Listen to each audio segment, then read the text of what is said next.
A gente vive um pouco da caça às bruxas hoje ainda, né? É.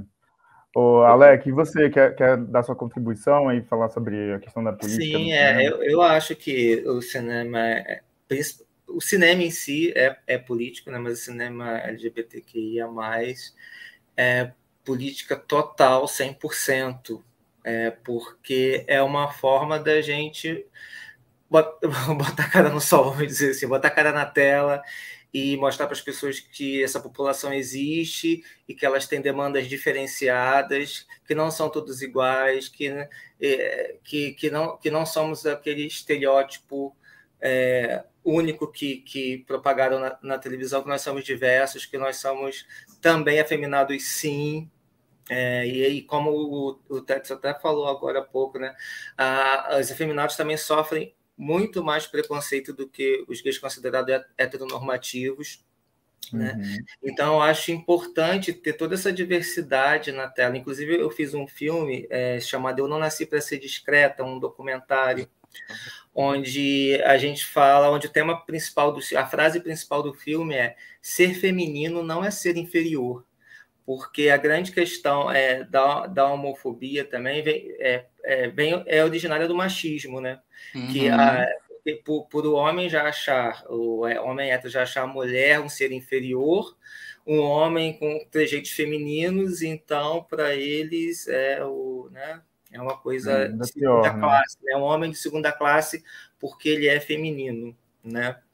Então, E a nesse filme grande ameaça vem daí, né? Do medo de gostar, né? exatamente, entendeu? Uhum. Então, assim, a gente aborda muito a questão do ser feminino, da feminilidade e da questão queer também, da questão da pessoa não se encaixar em determinados padrões que a sociedade quer impor. Eu quero usar barba, mas usar um vestido e é isso. Eu não preciso estar encaixado em determinado padrão que a sociedade impõe. Então, eu acho que todos esses elementos são importantes a gente trazer para a tela e mostrar mesmo, divulgar, porque só assim a gente vai começar a botar as pessoas para refletir e as pessoas verem que isso faz parte do cotidiano. Só não é mostrado na TV, mas através do cinema a gente está conseguindo ir muito mais longe do que na TV. Com certeza.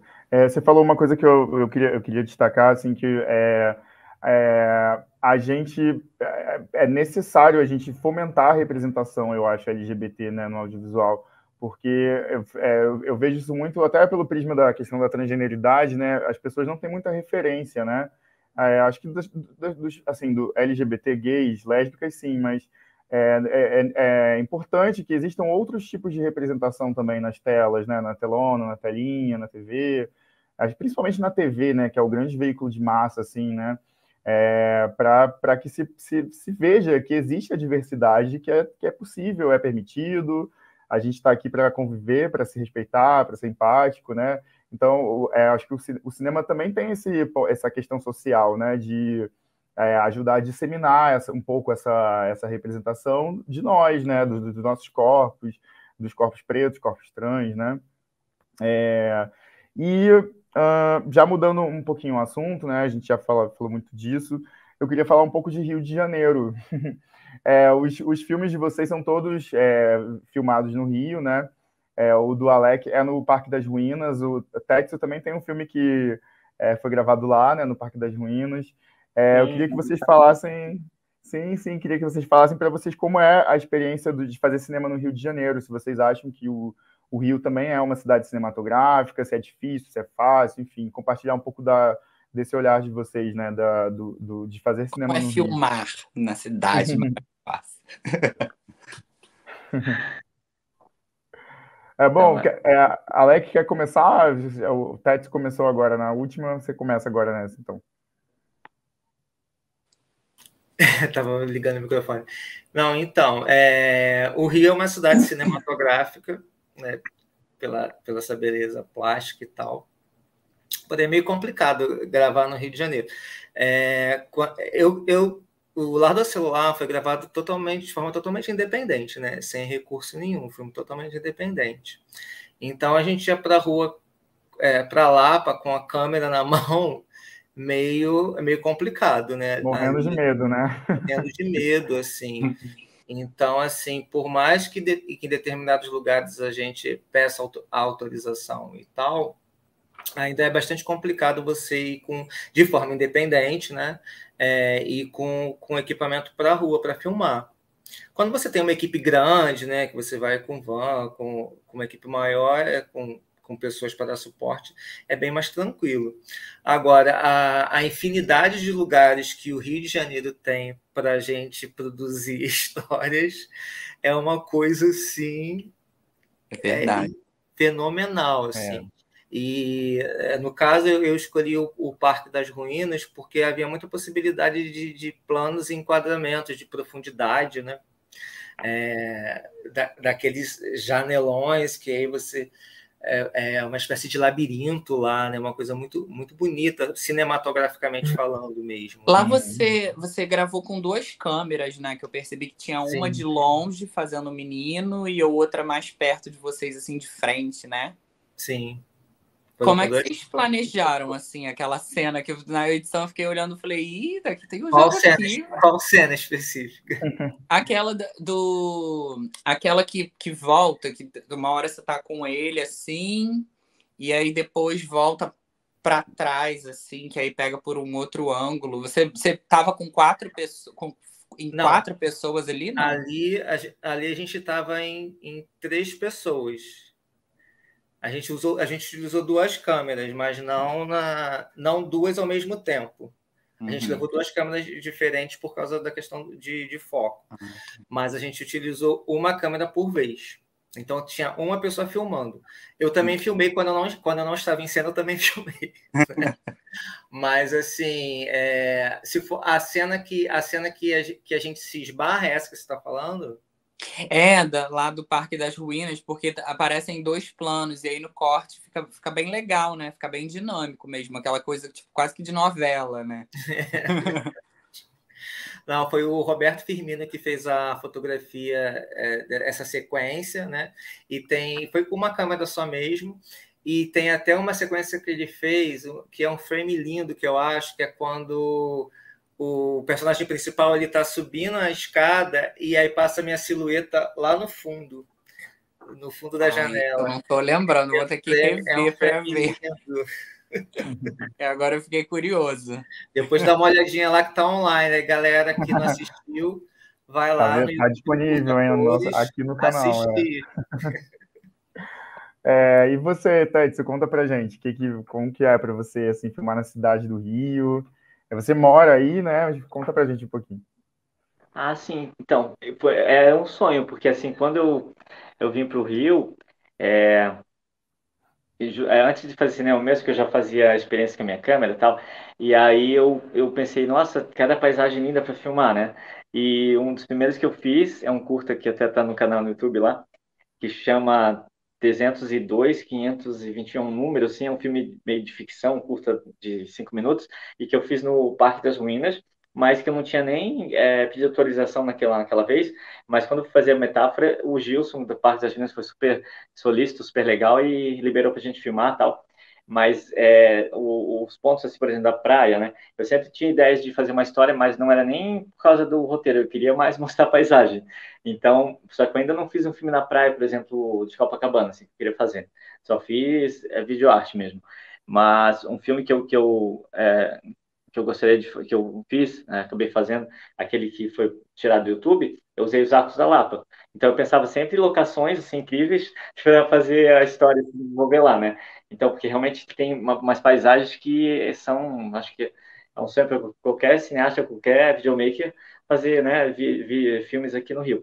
Então um deles eu me lembro que foi esse, que foi Impotente Culpa, que eu imaginava já a cena que era a prostituta que voltava o padre nos arcos, assim, e ela sempre passava lá, ele sempre passava lá, ela ficava mexendo com ele, aí depois, no final, descobre que a prostituta, na verdade, Ah, não vou nem contar, mas é uma história bem polêmica, porque a produtora que estava me ajudando, depois ela desistiu, porque ela falou, tu não pode ficar mexendo, falando da igreja. Eu disse, mas é o personagem, estou falando da igreja, falando desse padre especificamente. Aí Não. o ator quer fazer o padre, não quis fazer, eu tive que fazer o padre. Foi uma confusão. Mas era tudo por causa da paisagem que eu queria pegar, sabe, assim, os arcos e depois uma cena numa escadaria maravilhosa. Então o Rio realmente ele dá inspiração, assim, de locações incríveis. E eu ainda quero filmar mais lugares. Até esqueci agora um outro que eu ia falar que foi que a gente fez. Ah, tá, tem o Parque das Ruínas e tem um outro filme que agora me deu um branco. Mas ele tem paisagens incríveis mesmo. Sim, Sim. as próprias. Agora, você estava contando, tá contando dessa coisa, né, de escolher as locações e tal. Lembrei, É, lembrei deixa eu da passar. polêmica.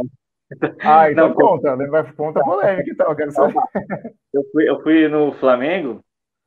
Aquele filme, inclusive a pessoas que marcam a vida da gente para sempre. Então, esse foi feito, né, em 72 horas, tudo correndo, e teve um dia que a gente foi filmar no Flamengo, e tinha uma ideia, assim, de fazer uma cena que eles faziam amor, assim, no gramado, uma coisa assim. E aí, só que não foi bem a cena como eu gostaria de fazer, porque nesse momento que eu estava filmando, e que era para aparecer nos anos 80, tinha um fundo lá e tinha um barulho de um carro ligado, e era um carro de uma patrulha da polícia que estava ali, a guarda municipal. E aí eles estavam de carro ligado. E não era, e aí eu fui falar, mas com gentileza, assim, só que eu tava com o cabelo louro e eu vi que eu tava bem enviado, assim, na minha aparência, entendeu? Conforme o olhar deles, né, homofóbico. Uhum. Então eu tava bem enviado mesmo, e o personagem era um anjo louro, assim, e aí eu tava toda loura, e aí eu fui falar com eles, assim, delicadamente e tal, e eles estavam também com um cigarro que não era cigarro de maconha de verdade, era um cigarro cenográfico, por causa da cena do filme, e quando eu fui falar com eles, inocentemente, assim, achei que eles iam entender, eles simplesmente foram super grossos comigo. Eles me revistaram todo, pegaram a bolsa dos meus amigos e revistaram tudo tipo, ameaçaram a gente. Pegaram nosso gravador Nossa. de som. Foi uma coisa horrível, assim. Eu nunca tinha sofrido uma abordagem tão, né, homofóbica, assim. Depois eu acabei não reclamando porque eu pensei que poderia até ter retaliação, mas estou falando isso agora porque realmente foi muito, muito chato, assim. Os atores que estavam lá, o Rodrigo, inclusive, e o outro ator, que estavam fazendo aquela cena, eles também ficaram chocados, assim. Isso atrasou um pouco a nossa gravação. A gente teve que fazer a cena. Se vocês verem o filme, ele tem uma cena que parece que tem uns cortes, assim, porque realmente não deu para fazer a sequência que eles ficavam na grama, tal, namorando. E aí foi uma coisa bem, bem chata. E eu vi que foi uma tremenda homofobia daquele. Não gosto nem de falar o nome, né? Abordagem Daquela pessoa que policial, estava né? lá fazendo uma segurança. E ele estava lá com outra pessoa que era mais jovem. E esse mais velho, ele quis demonstrar uma autoridade na frente do outro, eu acho. E ele foi super. Só faltou bater na gente, assim. Ele foi e xingava a gente, fez, seus viados, seus não sei o quê. Foi uma coisa bem de homofobia mesmo, foi em 2017, eu deixei por isso mesmo, porque na época eu até fiquei com medo. Hoje em dia, acho que com um pouco de arsenal que eu tenho de informações sobre isso, eu acho que eu agiria de outra forma, eu faria uma queixa, porque foi muito chato, muito grave. Os atores ficaram até um pouco traumatizados, eu também. Então eu tinha que falar isso. Uhum. E foi filmado no Sem dúvida, Flamengo, né? e foi porque eu fiz uma abordagem, assim, pedindo para eles ligar o carro um pouquinho por causa do som, e ele não gostou da minha abordagem, e foi isso. Mas é chato, Difícil, eu tô né? muito nervoso. Eu, assim, já vi e já vivenciei muitas cenas de homofobia na cidade do Rio de Janeiro, né? É Ah, uma eu cidade, então, se parar para contar, é meu uma povo. cidade linda, cinematográfica, mas é também uma cidade muito difícil, né, para conviver, viver, né? É, É, e a- e até é, meu eu- falou, sim, eu ia tem até fama de ser perguntar, fala, querido, desculpa te não, interromper. desculpa, tem fama de ser tão avançada, mas ela é um tanto quanto careta, assim. Eu percebi quando o Rio, né, tem essa fama, assim, mas na verdade o pessoal é bem conservador, vamos dizer assim, em geral. Não é à toa que, né, É, ah, entendi, Vivenciei entendemos todos. Eu vivenciei um Entendemos. episódio um tanto traumático também, porque quando eu vi o circo já estava armado. Eu estava passando naquela galeria que tem ali na Siqueira Campos, em Copacabana, dentro de Mensal. um dito supermercado que tem ali dentro, que eu não vou falar o nome, porque eu não quero dar ibope. uhum. E simplesmente quem estava fazendo compras lá era a Roma Gaga, que vocês devem conhecer, né? O Romário. Ele estava fazendo compras lá e tal, e quando ele passou saindo do caixa, o segurança abordou ele e mandou ele abrir a bolsa. E a Roma Gaga, daquele jeito que ela aproveitou e fez um carnaval da justiça em cima do que estava acontecendo. Ela pegou a bolsa, fez um escândalo no mercado, pegou o celular e começou a filmar o segurança. E começou a falar coisas que eu, sinceramente, apoio em tudo, entendeu? Porque se passa uma senhora loira com andador, não sei o quê, ninguém vai falar nada. Mas passa o viado, entendeu? Passa a travesti, entendeu? E aí, ela tava loura que nem ela por tava que aquela que vez. o cara se acha no direito de mandar ela abrir a bolsa, sendo que ela passou pelo caixa, estava com cupom fiscal e ele não viu ela pegando nada? Entendeu? Isso não tem impunidade. Se você Né? vê uma situação, é uma coisa. Agora, você pedir para o outro abrir a bolsa só por causa de uma condição, sabe? Cadê a lei que prova isso e que, né? Fica aí, né? O questionamento e o pedido, porque você julgar o outro ou fazer o outro passar por uma situação constrangedora por causa da condição, sabe?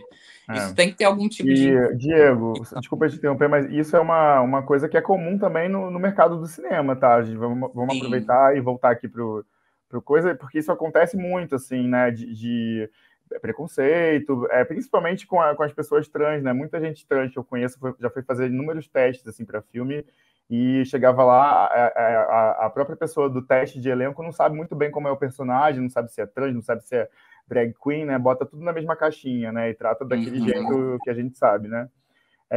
Eu vou aproveitar, então, que a gente está falando disso, vou fazer mais uma pergunta, vamos falar sobre resistência. Vocês acham que fazer cinema, então, no Rio de Janeiro, e fazer cinema LGBT é cinema de resistência? Quem quer começar? Nem vou...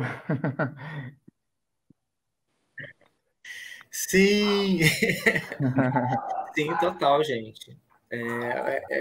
Não querendo, não vou nem repetir o que foi o Diego que falou, estava falando, não, foi sobre a questão do, não, foi o Tex que estava falando sobre a questão do Rio ser uma cidade conservadora e nós sabemos bem o porquê, né? Nós temos provas disso. Então, assim, se fazer cinema LGBT que é mais no Rio de Janeiro realmente é sinônimo de resistência. Até mesmo para gravar cenas em determinados lugares, né? A gente tem que ter cuidado, e isso é uma coisa muito séria mesmo, a gente tem que ter cuidado mesmo, né? Mas, assim, eu acho que a gente não pode permitir que esse medo tome conta da gente e a gente pare de produzir, porque eu acho que é isso que eles querem, né? Oprimir até que a gente desista e solte, largue tudo. Necessária a ocupação dos espaços. A gente tem que ocupar. Eu sei que muitas vezes é perigoso, muitas vezes a gente fica pensando assim, mas o que vai acontecer se chegar naquele espaço? Mas, assim, a gente tem que resistir. Porque se a gente não lutar para filmar nos lugares que a gente deseja, para se candidatar às vagas no audiovisual que a gente pretende, a gente tem que dar cara para bater e tentar e mostrar que a gente existe, que a gente tem talento e está aí para resistir e lutar. Perfeito, concordo totalmente. Verdade. Porque assim, eu até quero fazer lembrar mesmo um agradecimento, assim, porque o atual secretário de Cultura, o Marcos Faustini, né? Assim, há muito tempo, até logo que eu cheguei no Rio, acho que uns 2 anos depois, teve um projeto muito incrível que era a Palavra da Periferia, né? Que era A Palp. A Palp, A Palp, sim, eu lembro desse projeto maravilhoso, sim. E eu, assim, na época eu tive o prazer de ser um dos selecionados e estar com aquela turma incrível que tinha na Paula Lisboa, tinha todo mundo começando ali, assim, junto e com ideias e narrando. Eu até fiz um pequeno doc sobre o registro dessa época do Apalp, e só para mesmo que hoje em dia eu vejo com muito carinho, assim, porque todo mundo que está lá hoje em dia está fazendo suas coisas, suas resistências, suas artes, e ele muito incentivava muito esses talentos de cada um, sabe? Seja no teatro, seja até a Yasmin Tainá, maravilhosa, ela no Apalp mesmo teve uma parte de concurso de animação tal, e a Yasmin ganhou, e assim, todo mundo ia fazendo suas coisas se destacando, então eu vejo que o Apalp foi uma verve, assim, de arte, assim, de impulso, sabe? Que hoje em dia todo mundo está fazendo sua resistência, e o Faustini eu sou muito grato a ele, assim, e o Écio Salles, que infelizmente já faleceu, por ter essa visão, assim, sabe? O papo foi uma coisa linda, que hoje tem amigos até hoje que a gente lembra daqueles momentos e como cada um seguiu, começou a acender o seu fogo de arte, né? Seja para filme, seja para escrever, e também depois a gente, através dele, conheceu